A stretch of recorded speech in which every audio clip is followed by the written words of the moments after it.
Welcome into Aljo Madden here on Picks and Parlays. Today I'm joined by Dan Kaiser, and we're breaking down the Sunday night football matchup out there between the Detroit Lions and the Philadelphia Eagles. Now, this one opened as the Eagles a 1-point favorite, basically a pick 'em. You guys are now laying up to 3 points on Bet365. You are seeing 2.5s across the majority of the other books. That total 47.5 at open. It has fallen to 46.5 on a couple. Now, Dan, I got to tell you, I'm surprised to see this total moving in that direction. We know the Eagles are coming off a slugfest in their last game out where those points just didn't come. Still pulling my hair out with what we saw on Monday Night Football. Didn't go the way I expected. And then the Detroit Lions are coming off just a whooping of the Washington Commanders. They won that one, 44-22. It was a crazy game out there.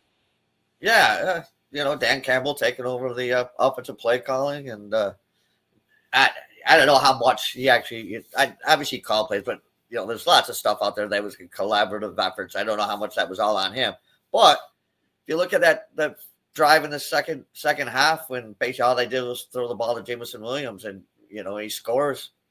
That's if they can get him into the offense going forward. Detroit's going to be in trouble because they haven't used him all that much, and you can see what he can do with the ball in his hand. So, yeah, I find this game interesting. I think it's the two best teams in the NFC, and I did say the two best teams in the NFC because, Seattle still has Sam Darnold as a quarterback, and I can't believe your hate for Sam Darnold out here. I have a lot of faith in him. Look at where the Minnesota Vikings were able to get last year with Sam Darnold. Yeah. Look where Seattle's getting right now with Sam Darnold. Look where the Indianapolis Colts are getting with Daniel Jones. And, man, we know he got that hate. Is it a quarterback or is it the coaches out here down? Yeah, but you seem to overlook the last two games Minnesota played last year. I know. Yeah, under the pressure, under those big games, he did have those struggles. I agree. The two games that counted, he stunk. And we'll see. Well, we'll see this. We'll see. He may change my mind a little bit if he can do something Sunday against the Rams. It's a big game. Absolutely. It's a big game, so we'll see. But going back to this game, I find this interesting. I'm just kind of, especially coming off that Monday night game, I'm surprised that the line has moved up in Green Bay's or in Philadelphia's favor because they look bad. I know it was cold, but it's cold in Philadelphia, so I can't see that being a big factor. But yeah, I find that interesting. My initial thoughts, but a little bit of homer there. I like Detroit in this game, and I like Detroit at 3. I think Detroit was one of the teams that voted to keep the tush push in. So I just hope it doesn't come back and bite us in the tush in this one. But I think it's going to be an interesting game.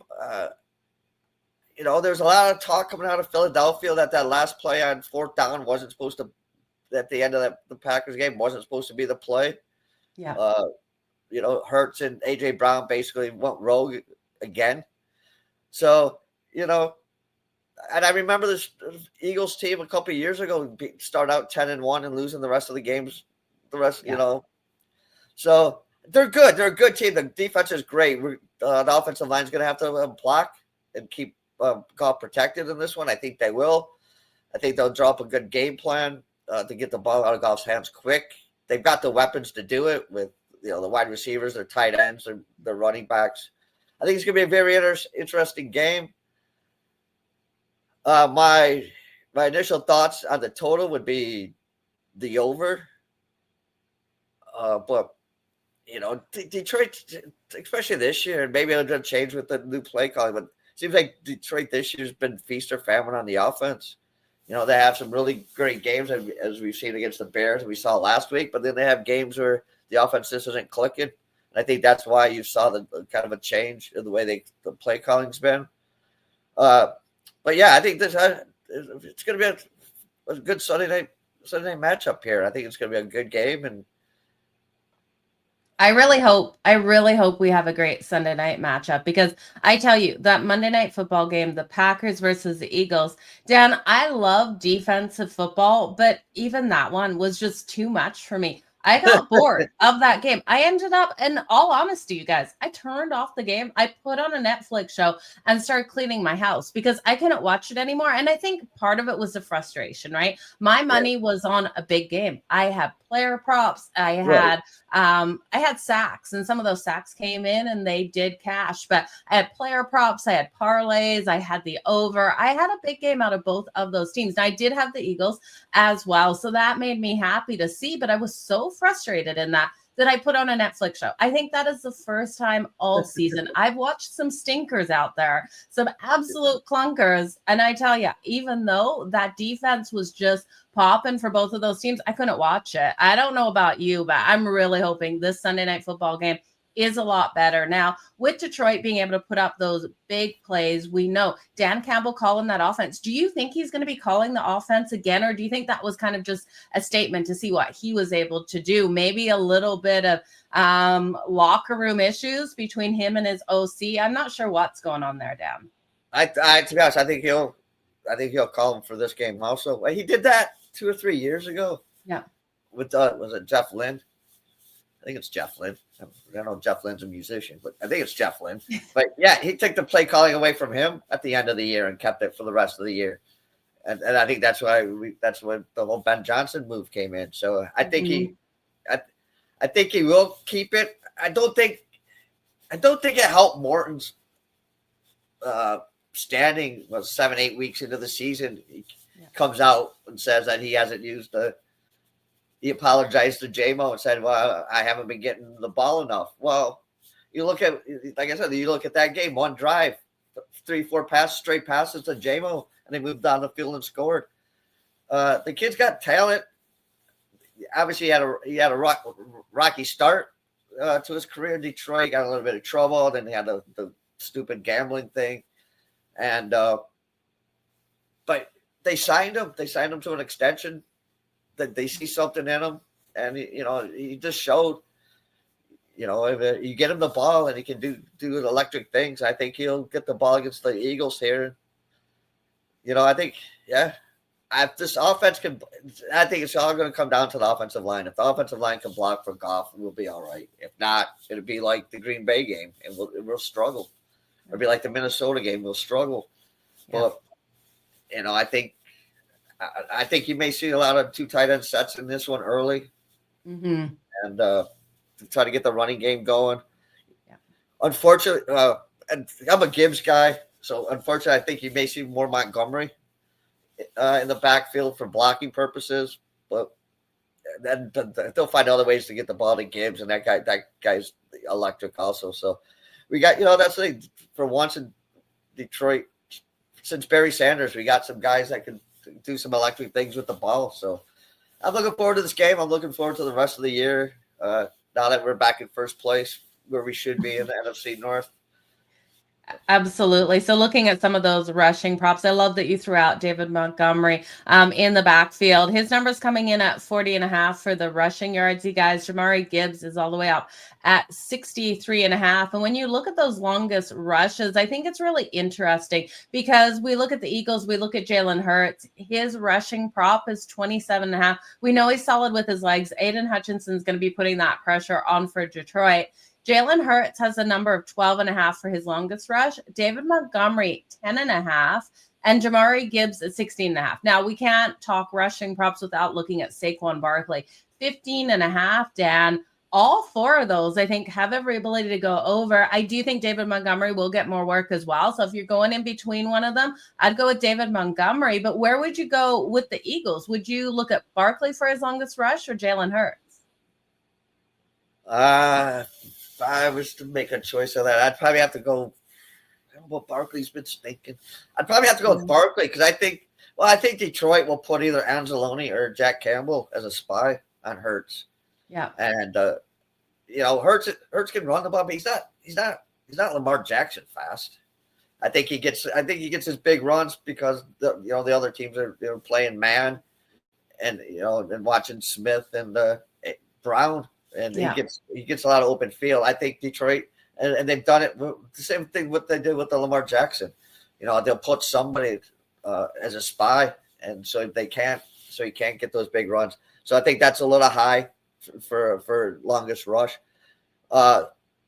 Yeah, Montgomery. See, the thing about Montgomery, he's not fast. Yeah. But he always seems to get a 10, 11-yard run every game. He does. And He it's breaks off. Yeah, it's like a 4-yard run, and then he bounces off somebody and picks up another 5 or 6. That guy's. It's a good thing to have a abundance of riches. Yeah. I'll be honest. You'd have to search to find it. I think it might have been that draft. It might have been that draft. I did a live draft show, and it was a draft that the guy for the Eagles defensive lineman Carter, when he was in the draft, he dropped all the way down the draft, and I think we drafted Gibbs and Campbell in that draft. Yeah. Well, yeah, it was not. It was basically like a 2-hour alcohol and field rant. I'm sure it absolutely was, Dan. on how bad the Lions draft was and what were we doing? What were we thinking? Why do we need another running back? Yeah. Or maybe the Jahmyr draft. Why do we need another wide receiver when this is a defensive lineman when our defense stunk? Yeah, I feel like every single draft, I'm either ranting or super excited out there for my team. But you guys, David Montgomery for that longest rush is 10.5. It looks like a really solid number. Dan, I love what you're saying on Jalen Hurts. The number looks a little high for the 12.5. I would take it though if you're looking at Hurts for his rushing at all, because the 27.5 terrifies me. We saw him in the Green Bay Packers game. Running backwards. And that's where I turned off the TV. I started screaming at him because he was running backwards. And I don't know what he was doing out there. And then he was going to the side. So I can't take the total rushing yards. But if I was looking at anything, it would be that rushing to the over. Now, you guys, I want to remind you, Dan has his best plays up on picksandparlays.net. If you're looking for just football, that Weekend Warrior package is up and running, and grab it anytime, because whenever Dan releases these plays in football, you're going to get an email notification. You don't have to wait to the weekend, but that Weekend Warrior gets you every football play from Dan for just $49 for Saturday and Sunday. As an added bonus, he's going to include those Monday plays at no extra cost. And if you're looking for the rest of 2025, all the plays that Dan releases in every single sport, head on over to picksandparlays.net and get the long-term package. It's just $8.30 for the rest of 2025 daily. So don't miss out on this. But Dan, you got so much going on over at picksandparlays.net. We absolutely know that you're crushing it. Let's do a recap in this, but if you want to tell people how you're doing over there on the site, feel free. All right. Yeah. Right now at 3, I'll take the Lions in this one at +3. Lean to the over. Yeah, right. Things are going good right now. November's been really good. I think I finally figured out football. It's only taken me a couple months, but yeah, November's been good so far. Start 5-1 in college basketball. I don't play a lot of college basketball right now. I don't play these big conferences against small conferences, 30-point spreads. I look for big matchups like I had Louisville, Kentucky, Illinois, Texas Tech. I look for the big school, big matchups right now. So yeah, that's going well. I'll be getting back. I've taken a little break from hockey. I throw some in occasionally here or there. NBAs. I hate the NBA, but from a watching standpoint, but I have had some success this year in the NBA. So yeah, you get a little bit of everything. And if I can find a book with college hockey, then you'll be seeing some college hockey come up shortly also.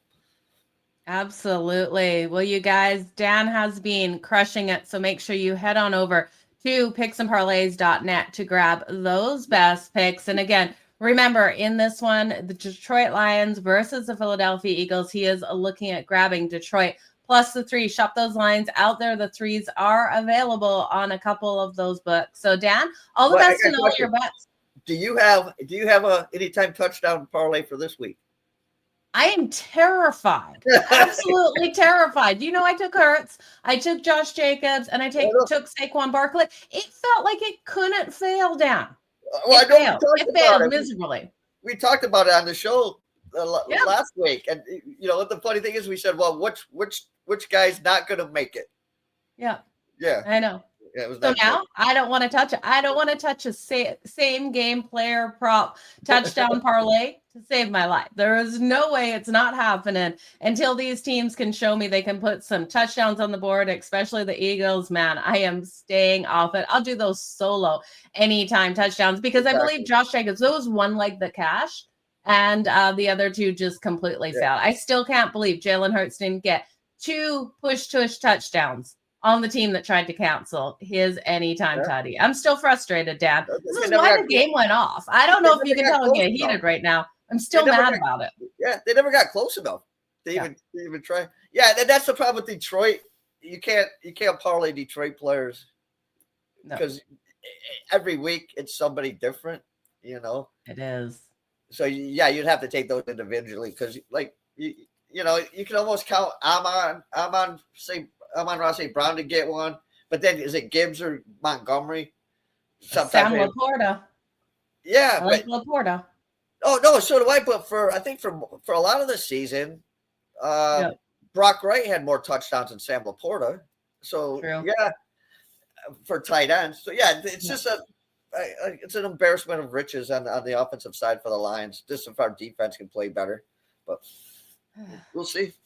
Let's go. This is going to be a tight matchup between these two teams. Should be a fun Sunday night football game. Just know, you guys, my frustration will be there if we have a 0-0 game going into the second half like we did on Monday night. My TV will be going off in this game as well because I really do think the points are coming, but kind of nervous. But you guys, we'll be back again, so make sure you hit that like button over here on YouTube. Comment below who you're liking. If you do have a touchdown parlay, I want to hear it. If you guys can convince me to bet it, I'll tail you on it, and bragging rights definitely up for grabs. I will let you guys, I'll give you a shout out if you do hit those touchdown props, those parlays. But Dan, you'll be back again next week. Thank you so much for joining me here on All Joe Madden. Yeah, thanks a lot.